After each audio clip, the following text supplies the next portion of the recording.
hope you're all doing well. Welcome back to another great episode of CSGO News. Before I get started though, I do want to direct you guys down below to my knife giveaway on Twitter. Unfortunately, yesterday got taken down. This is sponsored by Gitcoin though. It's a great Bowie knife fade giveaway, and I want you guys all to know secretly, if you guys are watching this video, all you have to do to actually enter into the giveaway for this knife is favorite the tweet. The tweet says you have to retweet. All you have to do is actually favorite the tweet, follow me and Gitcoin, and you have a chance to enter. So hope you guys all enjoy those giveaways. I will be doing a lot more giveaways on my Twitter down below, so make sure to follow me on Twitter if you guys want some free case keys, some knife giveaways as well in the future. I'm going to be doing a lot of those in the future. Hope you guys all enjoy. As always, let's get right into it. And first off, I'm very interested in today's CSGO news. As many of you guys know, we've had a growing number of investors in the CSGO scene and the esports scene as of late, especially Shaquille O'Neal, as many of you guys know, a retired NBA star, being one of the first investors into the CSGO scene and being a part owner and investor into Energy's organization. That is Team Energy. They have a CSGO team, a Call of Duty team, etc. And now we have another NBA investor and current player for the Boston Celtics who goes by the name of Jonas Jerebko, who not only now owns the CSGO team, but also the entire organization for the former LA Renegades. He also moved that organization to Detroit.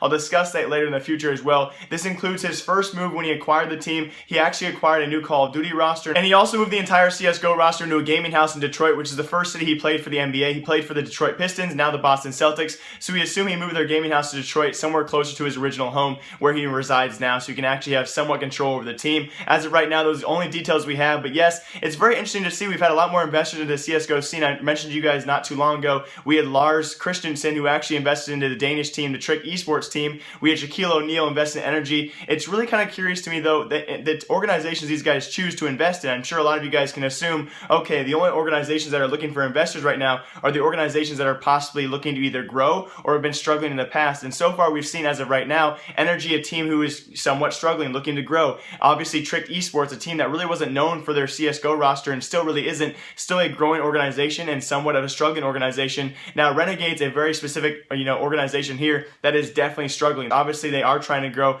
a little bit because he acquired a Call of Duty roster, but still definitely a similarity between all three of those organizations, either struggling or looking to grow. But mainly with Renegades, when I think of their CSGO roster, is a constant struggle. They really never had a solidified lineup and really never going in an upward direction. So it's very curious to see how these organizations that open up to investors are often struggling organizations in a whole. I'm going to be very curious to see how he runs this, because he actually came out and quote unquote said he's going to run this like he would run an NBA team. Now I'm not really sure that transfers over to the esports arena, but very curious. He has now moved the LA Renegades to Detroit. The Detroit Renegades are now playing in America, and this has been happening a lot in the past, especially with teams like SK Gaming and teams like Renegades. The classification of teams into the North American region, because it's very hard to determine what everyone has for their own standards. So currently I do consider SK Gaming to be a North American team. I know they're from South America, but they are in the North American region. Same with Renegades. I called them a North American team a couple days ago in a video, and they are in the North American region, although they are an Australian lineup, and they are in the ESL Pro League North American region. So it's very hard to classify. So again, sorry if you guys are all confused on when I say a North American team. And even later CSGO roster changes continue to happen. As announced in yesterday's video, now it's come to Ence Esports, as Zarte is now officially off their roster, replacing both Zarte and Alu's old spot. Obviously Alu now on FaZe roster will be Arvid and Alex Sib. Now Arvid has stood in for the team before, as he was also a former Skitlight player. Along with Alex, he was also on that former Skitlight team with him a long time ago. Alex then moved on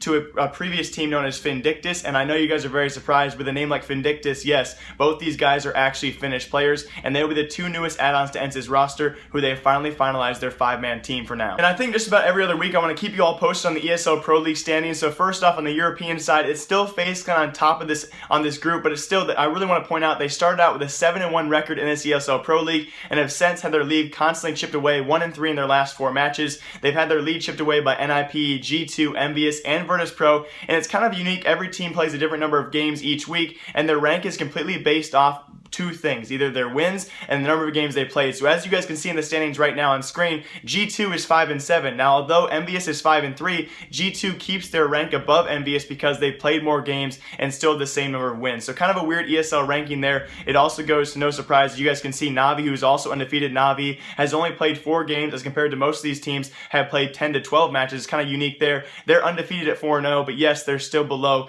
other teams as well. Coincidentally, Fnatic and Astralis, who are are 4-4 and 4-6. Na'Vi is below both those teams, but although by round score, when you look at it, guys, when you look at ESL Pro League European standings, Na'Vi is definitely a dominant team as of right now, almost doubling their teams in their round score, so look out for them. But as of right now, it's FaZe Clan on top, followed by NIP and G2. Gonna follow this every other week so you guys know updates-wise on ESL Pro League. This is the current standings European-wise, which is a much closer competition than the American one, which we'll cover right now. And hitting two birds with one stone are two stories and one subject here. We have the North American ESL Pro League as well. Now, of course, many of you guys know we have Cloud9, who has yet to prove themselves on LAN, but has nothing else really to prove online, as they have mounted an incredible lead in the North American standings at 14-0 in the group, which is absolutely amazing. This comes after sweeping Renegades just last night. Yes, that new Renegades lineup in their new gaming house under their new owner apparently not working out for them just quite yet. Of course, you can't really expect much because Cloud9 has been dominating so far through these online tournaments. They are also followed closely by the Brazilian Immortals lineup at 10-4, and then a steep drop-off is the number of games. Like I said before, everyone playing a different number of games per week. Obviously, Cloud9 and Immortals, the only teams there with 14 matches.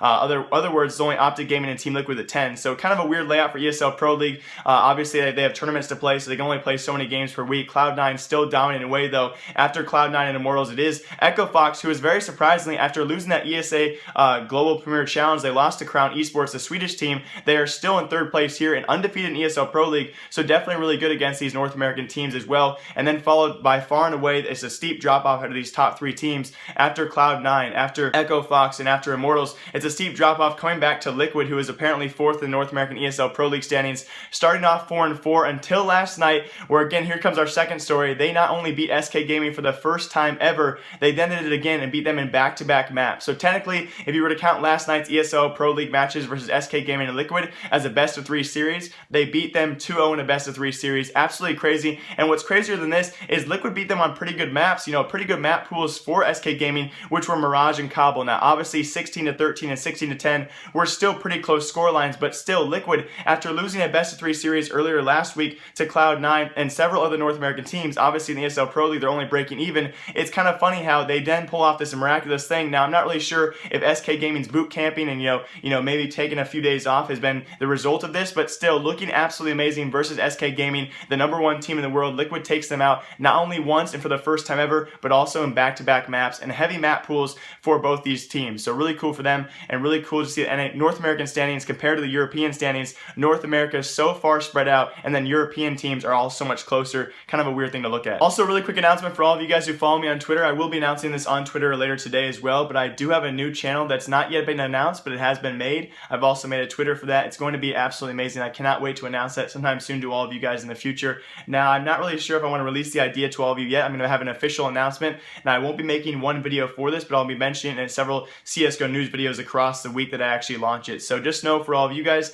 I have launched a completely new channel and a new Twitter for that, and I do plan on working with someone else on that channel, as well as still doing full-time. Don't worry, CSGO news will not go away, but I want you all to know that a big announcement is coming very soon to this channel, and I will be telling you guys first on here and then on Twitter as well, so wait for that. And also in big CSGO podcasts and just news in general, if you guys are YouTube fans or watching these podcasts and informational guys who actually know a bunch about CSGO on YouTube for lengthy videos, if you guys have ever checked out RoomOnFire, they are making a return, apparently revitalized. As many of you guys know, the original show has people like Moses, Ender, Semler, Vendetta. They've also added 3 new members. I'm probably going to butcher the pronunciation of this first one. I believe his name is Metis. He's actually a caster, very underrated and very well known on Twitch these past few days. He has his own YouTube channel as well. They're also welcoming back Yanku and Natu on their team. I'm actually very curious to see what this show is all going to be about, because they have not posted a video for the RoomOnFire in nearly 3 months, and I really do miss these kind of things. Now, they had a new series on their channel called Coffee with Semler, which pretty much is just like the same thing as we also had Drop the Bomb TV drop their podcast as well. Pretty much the same thing, just with Semler ranting about some topics as well. So I cannot wait for the RoomOnFire to come back with all 7 of these guys now on the team. It should be a great show. To make sure to check that out down below, guys. I will link their channel down below as well. So yes, another CSGO podcast is coming back. Cannot wait. And as always, that's going to do it for today's episode of CSGO News. Leave a comment down below, mainly first of all, guys, do you like these longer episodes where I ramble on a little bit more, look for a little more information on these stories? If you guys like that, leave a comment down below saying either long or short, which one you guys actually like more, because these episodes are getting very, very extenuous. Hope you guys don't mind that. As always, live, love, laugh a lot. Hope to see you guys all back here tomorrow or sometime soon with some more CSGO News. As always, remember, I like you. I'll see y'all next time. Goodbye.